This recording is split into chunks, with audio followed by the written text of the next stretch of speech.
Hey there guys, how's it going? Tyler here with your Movie Fix, and today we're going to be talking about Batman v Superman: Dawn of Justice. We're going to be having some fun, doing some theorizing, talking about predictions for things that I think are going to be happening in the movie. I do not have any real inside information or anything like that. If you don't want this movie spoiled for you, potentially, then this probably isn't the video to watch for you, because we're going to be delving in very deep to the story of this movie and the characters. So yeah. First up, before we really get going, I have a quote here written down that I think is actually going to be very important for the movie. This is a Batman quote here. "It is a remarkable dichotomy in many ways. Clark is the most human of us all. Then he shoots fire from the skies, and it's difficult not to think of him as a god. And how fortunate we all are that this does not occur to him." Now, this very specific quote from Batman, I think is going to speak a lot for this movie. I think the movie would almost be the epitome of what that quote is, with Bruce realizing it and the world realizing that Superman isn't our enemy here, and that we are all very fortunate that, he isn't trying to be a god, he's not trying to be a tyrant, and I think the movie is going to be about Bruce's and the world's realization and coming to trust Superman. Now, going into it, we know that this movie is going to be very Batman-centric, Batman-heavy. I'd say that's probably only going to be for about the first quarter of the movie, and that's fine. We have a new Batman we need to introduce, and we need to introduce him very strong. If you've seen the final trailer, I think they're going to do a very awesome job at doing that, but ultimately, this is a Batman and Superman movie, and let's talk about my boy Kal-El. Now, I think what we're going to be doing here with this movie, aside from Man of Steel, is something a little different here, where we are going to have less a story about Kal-El, and this will be more a story of Superman and Clark Kent. We're going to get more of an actual Clark Kent doing daily planet responsibilities, his relationship with Lois, and doing Superman things, actually doing heroic acts, saving the city. We know that the city reveres him very highly, but of course people around the world think a little bit, they have mixed emotions about him. And we're going to be seeing the political ramifications of what it's like for an alien to come to this planet. And that's what I love with how they're marketing this, is if there was really a Superman to come to Earth, everybody's not just going to be open arms and loving him or anything like that. People are going to react the same way they are in these trailers. People are either going to hate him, they're going to love him, they're going to worship him, or they just kind of take him as the savior of their city. He's going to have detractors, he's going to have people praising him, people are going to be cheering for him. It's just going to be so split. And how would the government and the governments around the world react to a person like this? Should they get involved with foreign affairs, step inside for civil wars, things like that? I mean, how much responsibility does this man have that we know can do so much? And I think that's a lot of what this movie is going to be, is really just Superman finding his place in the world and Clark finding his place in Metropolis. We got to see him, growing up in Man of Steel, but I think we're going to really see him doing some Daily Planet stuff and coming into his own as Clark Kent, the reporter, in this movie. Now, we all know just from the trailers, things that we're seeing, interviews with Zack Snyder and the rest of the cast, this is going to be a very, very accurate, very comic book accurate Batman. I think we're going to be seeing more gadget action and more detective work than ever before in any other Batman movie. It's going to be very brutal. Now, of course, we're going to be getting a lot of Dark Knight Returns inspiration. A lot of people are for that, a lot of people are against that, but again, it's just inspiration, guys. This is not a direct adaptation, so the people that are worried about that aspect, I don't really think you should. From what I've seen of this of this movie, I'm not getting a feeling that this is an adaptation. It's been said many, many times by Zack. He even said it when they announced the movie. This is not an adaptation. It's just taking inspiration from that story, and I think that's definitely something that we've been seeing. Now, I think we're going to get nods to the Bat family. I don't think we're going to actually see like a Barbara Gordon or Dick Grayson. We know Jason Todd exists in some kind of way because he is dead. We see his uniform there in the Batcave. Now, while we probably won't be seeing any of them, I think we can just pick it up from conversations with Alfred and Bruce, and it's going to open up the world. One small conversation can open up an entire world for Batman if they do this right. Now, here's something I find very interesting that we got to see in the very first Comic-Con trailer that revealed the Robin suit. But we all know when Bruce looks at that one paper and it says, "You let your family die," or how he looks at the Robin suit and says, "Ha ha ha, joke's on you." Now, I don't think that those are necessarily what they appear to be. A lot of people are speculating that that piece of paper that he looks at is written by the Joker, Lex Luthor, or even Red Hood. Now, I don't think we're going to get Red Hood, and especially in this movie. I don't think we're going to see him. I don't think we're going to hear about him. I don't think we'll get anything like that other than talking about Jason being killed by the Joker. But what I really love, this is just something that occurred to me, and I would love to see this put in the film. And it'd probably be less cheesy than having, Lex Luthor write him a death threat or some stupid shit like that. But I think what he is doing when looking at that newspaper, when we see the acts or what happened to Metropolis, when he looks at that Robin suit, I think that is Batman projecting his guilt onto objects. I mean, this is going to be a very mentally disturbed Batman. That's how he is in the books. I mean, Batman's an asshole. He's very paranoid. He doesn't trust anybody. I mean, he is so messed up in the head, and I think we're going to get a little more of that. I think when he looks at that newspaper and sees all these people died at Wayne Industries, he is projecting his guilt onto that newspaper and looking at it and seeing, when he looks at that newspaper, he sees you let your family die. When he looks at that Robin suit, he just sees the Joker killing Jason. He's picturing his head. He says the ha ha ha, joke's on you. That could very well have been spray painted on by the Joker, but I think it would add so many layers and add so much to the character of Batman if we get a mentally disturbed, he's looking at these things and projecting his guilt onto objects. That's something I would love to see in the movie, and I really hope they go that route. Now let's talk about this big fight that's going on in the movie. This is why we're all going. This is all what we want to see. So let's talk about that. Now we got in that first little TV spot when Superman goes up to Batman. He wrecks the Batmobile, kicks the shit out of it, goes flying. And, he says to him, the next time that light goes in the sky, don't go to it. The bat is dead, bury it. And we've seen over and over again this imagery of Batman turning on the bat signal. I think that is very simple. That is a big fuck you to Superman. That is him calling him out. You told me not to go to the bat signal. How about I'm going to turn it on and you're going to show up? I just think that is brilliant if they go that route. That's what I think is going to be happening. Also in this last trailer, we saw a little bit with Batman and him on the rooftop or wherever it was in the rain fighting the big fight. And Batman shoots something at him and he catches it. Now that is also some Dark Knight Returns imagery. If you're unfamiliar, in that story, with the big confrontation between Batman and Superman, Green Arrow lends a small hand in the fight, and he shoots an arrow at Superman with synthetic kryptonite in it. And he catches it just like that, how he did in the trailer, same imagery, and it kind of goes in his face. As it's an aerosol kryptonite, it goes in his lungs, he breathes it in. And I think this version of kryptonite isn't going to cripple Superman. I don't think it's going to make him weak. I never really was a big fan of that. It works in the comics, but we've seen it done in the movies. Maybe they can do something a little different with it. And I think in the presence of kryptonite, it's simply just going to neutralize his abilities and make him about as useful as a human, but it won't, totally cripple him and bring him to his knees. That would just be too big of an edge in the fight. We still need Superman to, try to fight him as a mortal. But we all know how that's going to go, and Batman's probably going to whip some ass. But I'm still not totally convinced that there's going to be a clear winner here in this movie. I don't think they'll go that route. Clearly Batman is the underdog. A lot of people love him, but also plenty of people love Superman. I don't think there's going to be a very clear winner. I think both of them are going to have their badass moments to shine in this fight. I think they could go a different route here, and Superman is going to get the upper hand in the fight.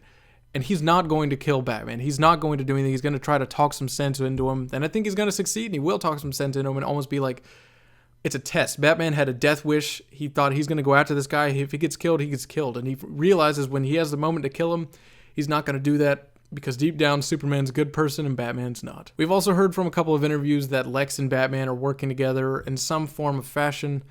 I think maybe they're working. Maybe Lex does know that he is Bruce Wayne. I think what's going to happen here, I think there might be two versions of kryptonite in this movie. I think Lex is going to have his hands on the real kryptonite, probably created by the World Engine in the Indian Ocean. I think he's going to get his hands on the real kryptonite here. And Bruce or Batman, through his detective work or whatever, is going to learn about it. And I think he's going to create his own synthetic version of kryptonite, and that's what's going to be in the bullet there. All right, so let's talk about Wonder Woman. Now, she's the big mystery here. She's kind of caused a lot of problems with a lot of my predictions and kind of coming up with things because we have no idea how really she fits into this movie. So a couple of these things were a little difficult to come put together. Now we know that she's kind of retired from the superheroine thing and she's 5,000 years old, but that doesn't necessarily mean she's totally oblivious to what's going on in man's world. Now I think Wonder Woman could be a very clever way to be the key to both Aquaman and Darkseid. Now as far as how can she be the key to Aquaman, I think what could happen is maybe she's the one, and she also has her own agenda going after Lex and figuring out what he's doing. Maybe she knows of him experimenting on some metahumans and stuff like that at Cadmus, and Arthur Curry would happen to be one of those people. And she's 5,000 years old. She may even already know him. She could already have some kind of a working relationship with him. They both have those backgrounds, very mystical, very powerful beings. So I think we could see a really cool scene with her breaking Aquaman out of Cadmus. And I'm not convinced that Aquaman is going to be fighting Doomsday or anything like that. I think this is a great way to introduce Aquaman, introduce a relationship that Wonder Woman and them have known each other. They have established. This opens up more history to the DC universe. And we don't need to see Aquaman, whooping Doomsday's ass or anything like that. I don't really care to see that. But what we can do is establish a very badass Aquaman, have some fight scenes with him, like in the Bay Area with while he's escaping from Cadmus and dealing with the LexCorp soldiers and, you know, their police officers and stuff like that. But a really awesome breakout scene with Aquaman and Wonder Woman from Cadmus. Him just, you know, killing off these guys like they're fodder over at LexCorp. That's an easy way to introduce a very badass, very awesome Aquaman, and just have them have a small conversation while he goes and back into the ocean and does his own thing. Now, this Wonder Woman's going to be very experienced, very fierce, diplomatic, and I think she's going to come off very noble. You know, she's been around for a very long time. That's how Wonder Woman traditionally is, very diplomatic and noble. And I think she's going to be the voice of reason pretty much throughout this movie between Batman and Superman. Now, let's talk about Darkseid and how he fits into this movie. Now, this is a very tricky thing. All we've seen is that one picture with Batman and the post-apocalyptic thing, looking over and it's seeing the Omega symbol. That's great. And I still think that Wonder Woman could very possibly be the key. Now, in case you guys are unaware, Superman isn't the only one with ties to Darkseid. Wonder Woman also does. You know, her origins are very deep within Greek mythology and with those gods and everything like that. And within the DC Universe books, you know, the way they establish like the Greek gods that, you know, she comes from, that are in part of her world, it's almost like how there are the new gods of New Genesis and Darkseid and stuff like that, and the Greek gods are like considered old gods. And there's a very famous story with Superman and Wonder Woman, and Darkseid is actually in Olympus. He's Olympus with the Greek god, and he's trying to take over. He's destroying Olympus, wants to go and kill all the gods, and leads to them teaming up and beating him, whatever. But she does have ties with him, so I think what could be going on here are two things that have to deal with this dream of Batman's. That could very well be a dream, but if that is the case, I guess we're kind of having to take a leap of faith here and just, you know, believing that why would Batman have any idea what parademons look like, who Darkseid is, what Apocalypse is? That I think that would be a pretty ginormous plot hole. Wouldn't make a lot of sense. So I think it's very likely that they're lying to us, and that it's probably not a dream of Batman's. I don't think it's a nightmare. And here's the other possibility that I have. I think Wonder Woman has foreseen this event. Now, I'm not saying she's a clairvoyant or she's a psychic. It makes me cringe whenever I see this shit online. I don't know where people are coming up with this idea that Wonder Woman's a clairvoyant or a psychic and she's showing Batman, or she's giving Batman a vision of the future and this is what could happen. Nowhere. I've never read any Wonder Woman book where that has ever happened. I've read everything from 86 to 2011 to up to Flashpoint. She's never been a clairvoyant or anything like that, so I don't think that's the case. But that doesn't mean that she doesn't have some kind of way of seeing something like that happening. Now, Wonder Woman comes back into man's world for some kind of reason, and I think that reason is going to be Superman. You know, there could be some kind of way to explain it on Themyscira with how she foresees things. You know, if the Amazons are aware of who Darkseid is, and they see this, they could explain it in a million ways with looking into some kind of glass or a mirror that can, you know, show the future, something like that. And they could see what would happen if a being like Darkseid that they know of comes to find his herald of destruction, which would be Superman. He's this ultimate being. And that's what we're seeing is maybe what she saw is going to happen if this conflict does not end with Batman going after Superman. And if Superman was to, you know, be taken over by Darkseid and Dominion and uses him, he mind controls him to take over the planet, because that's what he does. But I do think, for the most part, everything to do with that dream sequence with Apocalypse and Darkseid is nothing more than an Easter egg for what is to come in Justice League. I don't think we're going to see Darkseid. I don't think there's going to be a tease to it. He's not the real villain or anything like that. I think it's a simple Easter egg and a tease to what is to come. But I really hope that it isn't just Batman's dream and he's pulling, you know, Darkseid and parademons out of his ass, because that's not what I want to see. But that's why I'm going to go with they're probably lying about it being his nightmare, and maybe Wonder Woman has a little more to do with it because she's already familiar with Darkseid and this, you know, history in the movies. Now, I think Wonder Woman is going to be very interested in Superman in a very different way that Batman is. Now, he's going after him. He feels very threatened. He wants to destroy him. He wants to eliminate this threat. But I think Wonder Woman is looking at it as an opportunity. She wants to teach him and guide him to be something, to use his full potential, to do a lot of good. You know, it's a big thing with Wonder Woman is fighting for truth, and I think that's something she could instill in Superman.